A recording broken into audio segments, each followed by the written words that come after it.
আমরা লক্ষ্য করছি গত কয়েকদিন যাবৎ আইসিটি আদালতে কয়েকটি গুম মামলার চার্জশিট দাখিল নিয়ে দেশে ও বিদেশে কয়েকটি ইউটিউব চ্যানেল থেকে কতিপয় চিহ্নিত ব্যক্তি সেনাবাহিনীর অভ্যন্তরে গুজবের মাধ্যমে অস্থিরতা ছড়ানোর চেষ্টা করছেন। আগামী ফেব্রুয়ারি 2026-এর সাধারণ নির্বাচন সামনে রেখে তাদের এই হীন প্রয়াস সেনাবাহিনী তথা দেশকে অস্থিতিশীল করার ও নির্বাচন বানচালের একটি নগ্ন প্রচেষ্টা ব্যতীত আর কিছু নয়। তিনি ডাক দিবেন আর সেনাবাহিনী কি করবে? আমাদের বাংলাদেশ সেনাবাহিনীকে কি আপনারা এরকম একটা কাঁচা সংগঠন মনে করেন, বা কোনো সৈনিককে এরকম মনে করেন যে সে তার অফিসারদের রেখে, তার সঙ্গের সৈনিকদের রেখে বাইরের থেকে, তাও বিদেশ থেকে কেউ একজন ডাক দিবে আর সে তার হাতিয়ার নিয়ে লাফ দিয়ে পড়বে? সেনাবাহিনীর কিছু অফিসার কিছু দুষ্কর্মের সাথে জড়িত হয়ে পড়েছে বিভিন্ন কারণে, আপনি আমরা এটা সবাই জানি। বিচার ব্যবস্থা কাজ করছে তাদেরকে যথাযোগ্য শাস্তির আওতায় আনার জন্য। সেনাবাহিনী সেই শাস্তির আওতায় নেওয়ার জন্য গতকাল পর্যন্ত তাদের সহযোগিতা করছে বলে আমরা জানি। এই অবস্থায় যদি বাইরের থেকে কেউ এরকম ডাক দিতে থাকে, আপনারা সবাই একত্র হন, করেন, অমুক জেনারেলকে ধরেন, তাকে ফেলে দেন, এটা কি কার্যকরী হবে বলে আপনারা কেউ মনে করেন? এখানে যারা আছেন, আমি মনে করি না। এটা ওনার পণ্ডশ্রম হচ্ছে, আর উনি বা যে কেউ এটা করছে তিনি সেনাবাহিনী সম্বন্ধে সঠিক ধারণা রাখেন বলে আমি মনে করি না। আপনারা কিন্তু সবসময় মনে রাখবেন যে পুরো বিশ্বে আপনার শান্তিরক্ষা মিশনে কাজ করার কারণে বাংলাদেশ সেনাবাহিনী পুরো বিশ্বের সব থেকে অনুগত, সুশৃঙ্খল এবং বেস্ট সেনাবাহিনী হিসেবে বিবেচিত। সেই জন্যই বাংলাদেশ সর্বাধিক সৈনিক শান্তি মিশনে আছে। এটা শুধু চেহারা দেখে কেউ নেয়নি। এই বাহিনীর দক্ষতা, মনোবল এবং দৃঢ়তা দেখেই নিয়েছে। আমাদের কিছু সমস্যার কারণে, রাজনৈতিক অঙ্গনের সমস্যার কারণে আমরা সেনাবাহিনীকে বিভাজন করার একটা চেষ্টা করছি। আমাদের রাজনীতির কিছু দেনা পাওনা মেটানোর জন্য আমরা কেউ সেনাবাহিনীকে ব্যবহার করার জন্য হয়তো চিন্তা করছি।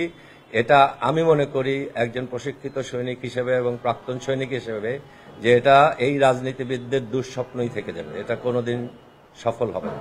বাংলাদেশ সেনাবাহিনী যখন ভারতের ছিল, বর্ডার ক্রস করে চলে গিয়েছিল এবং সেখানে তারা পুনর্গঠিত হয়, সেই সময় কাদের দ্বারা পুনর্গঠিত হয়েছিল? তারা যুদ্ধের পরে সেই ছাত্র জনতা যারা সেনাবাহিনীর বিভিন্ন ব্যাটালিয়নে যোগ দিয়েছিল, তারা আবার কর্মস্থলে ফিরে যাওয়ার পরে কি হয়েছিল, এইগুলি একটু জানলে আপনি দেখবেন সেই সময়ের প্রেক্ষাপট আর এখনকার প্রেক্ষাপট এক না।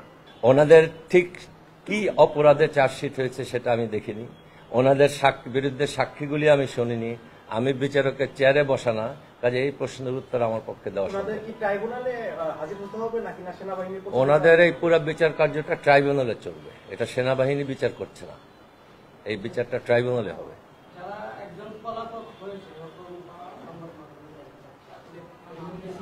যে কোনো পলাতক আসামির ব্যাপারে দেশের আইন আছে, যেরকম যে তাকে ধরার জন্য যে আইনি প্রক্রিয়া নেওয়া হয়, ওনার ব্যাপারেও বা সেনাবাহিনীর কেউ যদি পলাতক থাকে এই কেসে, তাদের ব্যাপারেও একই রকমের ব্যবস্থা আইন আদালত নেবে বলে আমি মনে করি, এবং সেটাই করা উচিত।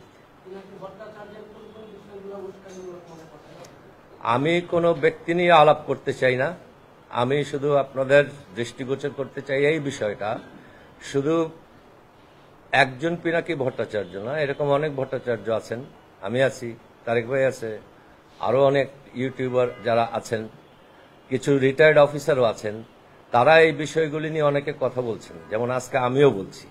তা আমি সবাইকে অনুরোধ করব, তাদের মধ্যে কারা গঠনমূলক কথা বলছেন আপনারা সেটা বিবেচনা করবেন, কারা ধ্বংসাত্মক কথা বলছেন আপনারা বিবেচনা করুন, কারা হিংসা ছড়ানোর জন্য কথা বলছেন আপনারা বিবেচনা করুন, কারা ক্যান্টনমেন্টের জুনিয়র অফিসার আর সৈনিকদের ডাক দিচ্ছেন একটা করার জন্য আপনারা বিবেচনা করুন।